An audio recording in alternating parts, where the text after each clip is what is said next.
Connect, solve painful problems, raise amazing adults, and have healthy families. Welcome to the Sean Donahue Show. Jordan and I do this podcast because we want your family to be close and connected. And we want you to feel empowered and equipped in your most important job, the most important job in the world. Let's go deeper than this podcast. Head to my website, parentingmodernteens.com, and get my email straight to your inbox. And when you're ready to go deep and get serious coaching from me, join me in my VIP membership. Parents are teachers and every home is a school. So teach well, love well. All right. Let's have some fun together. Here's 5 tools to thrive with power struggles. Okay, and I'm going to go through them really quickly. Connection before correction. Remember, partly why I talk about, hey, can we have a heart talk? Or hey, can we talk? Is really about that. It's about building that connection. It's about pulling the car over if it's so chaotic in the car and looking in the eye and say, hey, we have to talk. It's about family meetings. It's about setting up a time. It's about looking someone in the eye and really building that connection. And if you don't have that connection, then you have no correction. You have no listener. You have no deal. You have no win-win. And you have no power struggle. In fact, if you're struggling with power struggles or defiance, it's going to make things worse because you're starting the conversation about X, Y, and Z is a form of power. Welcome, Noel. What are the slides? Will the slides be available to us? Sure, I can. Of course, I can send you the slides. If you'd like, let me know. Send me an email if what you want. This will be the recording. And so yes, connection before correction. It's really about really connecting with them. Number 2 is empathetic limits. Now the noun in that is limits. It's about saying I can see you want to eat a whole bowl of ice cream. Yeah, I can see why you love pralines and cream. I know it's a great flavor. It's just super underrated. I know why you'd want to eat the whole bowl. I get it. It's really, really good. I get it. Yeah, you want to stay up and have no screen time limits. I know you're right. There probably are a lot of 8-year-olds that don't have screen limits. I can see why you're feeling that way. Yes. Okay. Yep. I can see why you'd want me to spend $350 on a pair of Nikes. Yeah, when I was growing up, they were expensive, but not $350. So makes sense. I mean, yeah, people are into fashion and you want to spend money on that. I can see. So yeah, the answer would be no. We're not going to move forward with that rule or that change. I can't allow that, but I can see why you'd want that. I mean, it really makes sense to me. And I just want you to know it. It's really, okay, so yeah, you're upset because of this. I can see. Yeah, I'm glad you're sharing this with me. Tell me more. Okay. Oh, you think I'm being an idiot. All right. Right, it's hard to hear, but I don't like being talked to that way, but I get it. You think I'm being an idiot. All right. Tell me more about this. Empathetic limits is your kids are very emotional because they're feeling powerless, disappointed, angry, sad. And what sympathy is highly ineffective. Sympathy is going over that hole, and they're in this hole. They're angry, they're emotional. And sympathy is, hey, I'm sorry for your loss. I hope you feel better soon. I'm sorry you feel that way. Speaking down that hole. Yelling is, hey, rules are rules, kid. Hey, will you burn this on yourself? Stop arguing down there. Just suck it up. You can't have everything you want, right? Avoidance would be, walking past the hole. People please and be like, oh, okay. Oh, you're upset. Okay, well, here, let me change it so you can get up and you can get out of here, right? Rescuing is, is going down there and building a ladder for somebody, right? When they actually can build their own ladder or reap what they sow. Empathetic is going down and sitting with our kids in that emotion and then setting that limit. And of course, I won't show this video because you've probably seen that before.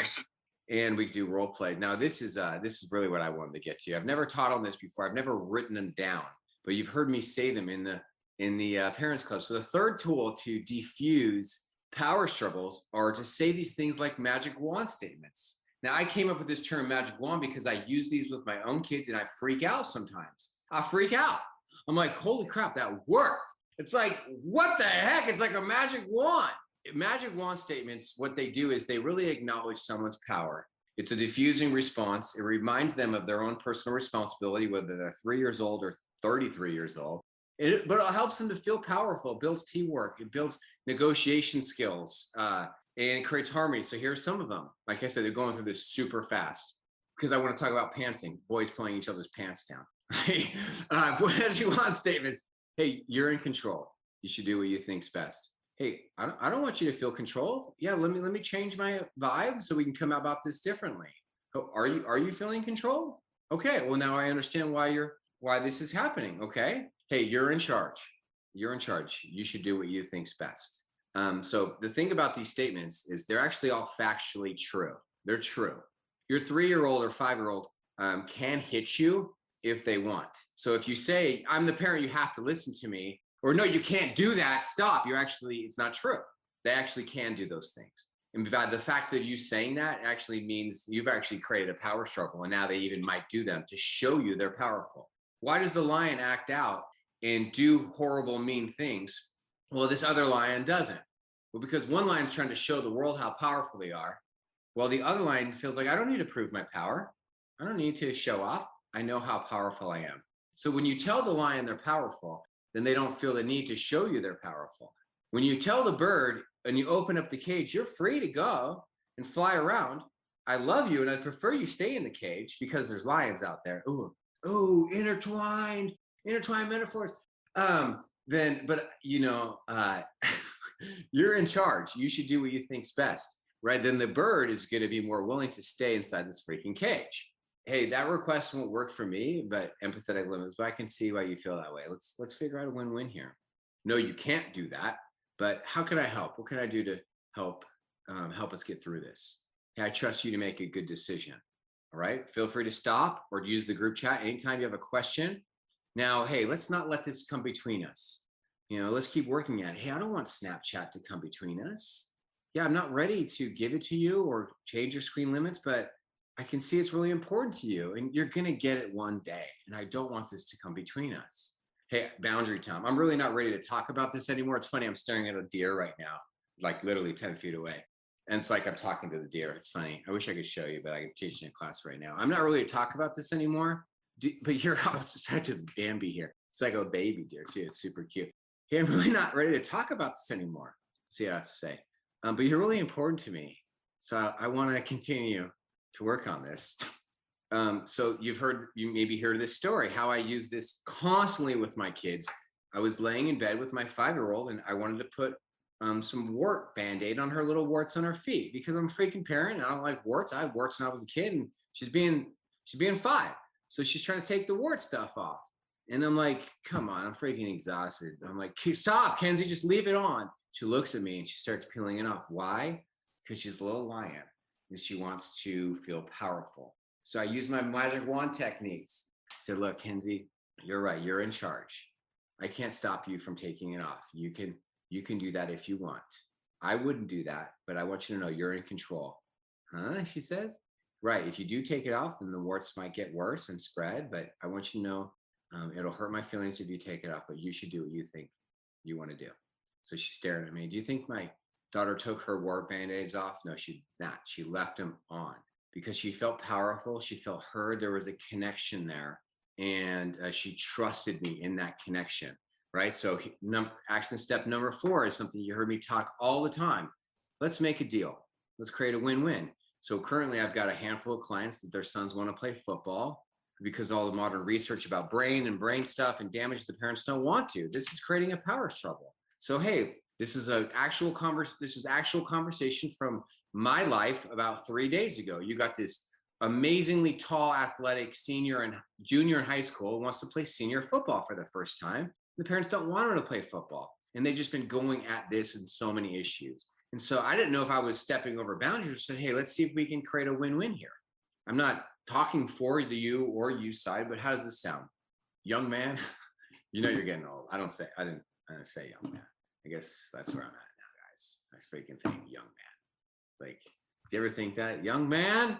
It's like one of my favorite life moments. I was hanging out with my best friend in San Diego at the time. His name's Jordan. And there was an old man there. And we were younger, right? He said, yo, old man, what time is it? I don't know. It just like cracked me up. I saw it was the funniest thing ever. Just calling someone old man is funny. So now I'm like at that age now. I'm an old man. Look at me. I'm wearing a freaking V-neck sweater. So, hey, young man, how does this sound to you? You agree to not play football. I know that'll be hard for you, but your parents have their reasons. And you just agree to let your parents win and get a win here so they feel good about their very athletic soccer playing son who's going to go off to an Ivy League school or a UC school and they win. But we create a deal so you win too. So when fall comes up and summer comes, you feel good about it. Are you open to exploring some ideas? Yeah. Okay. Well, I don't know what you want, but let's brainstorm. How about 2 times during the fall, during football seasons, you and 1 or 2 of your buddies, you get to go on a road trip with your dad to a hotel. How about one is to LA, surf trip in the fall. And the other one would be on a location of your destination. Also, you've been talking about how you want to have permission to drive to Santa Cruz, another beach town, alone. So how about they let you have that?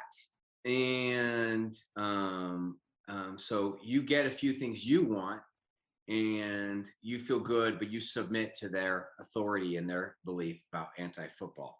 Do we have a win-win? It's like, oh, this could be good. So I'm taking a 6-month fight, a 6-month conversation, and literally in 1 minute, I'm almost solving the problem.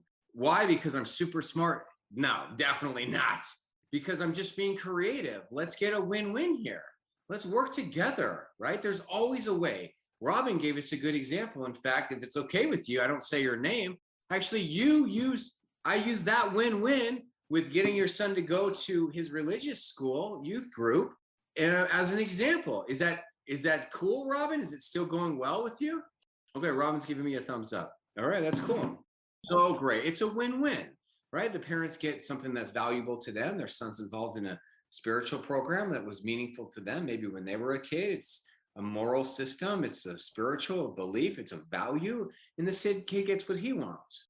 And so there you are, Robin. If you go to church every week and have a good attitude. How about this? We've got a new member in the club and we're helping her get really creative because she doesn't want her daughter to go back second semester at college because of some health issues.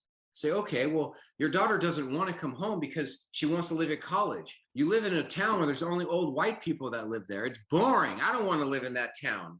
No college kids should be living in that town.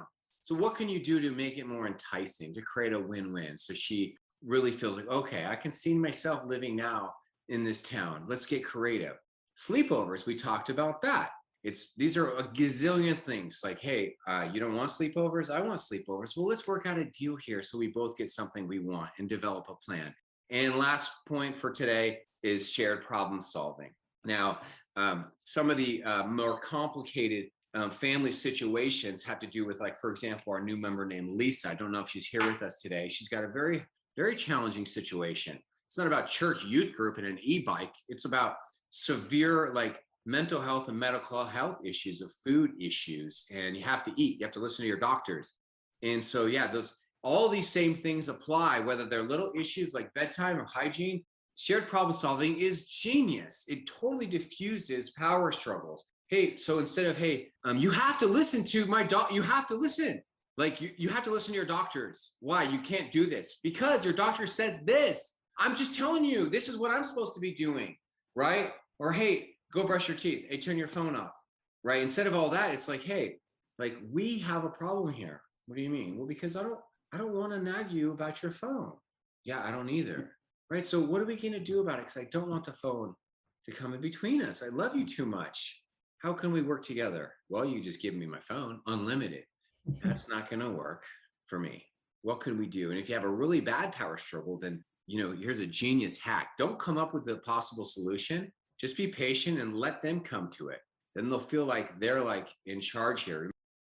Thank you so much for joining us today. You are a good parent. Oh my gosh, family life and parenting is so hard. I hope today gave you some tools and some inspiration. And if you're enjoying this podcast, then please do me a favor. Leave us a positive review on your podcast provider. And if you're hearing this and you're struggling as a parent, your family is struggling, or you need parenting tools for that one challenging, struggling kid, well, I will see you in a live Zoom call inside my VIP membership, and I will give you the specific tools you need to solve every problem you have and to stay strong, be close, and teach wisdom.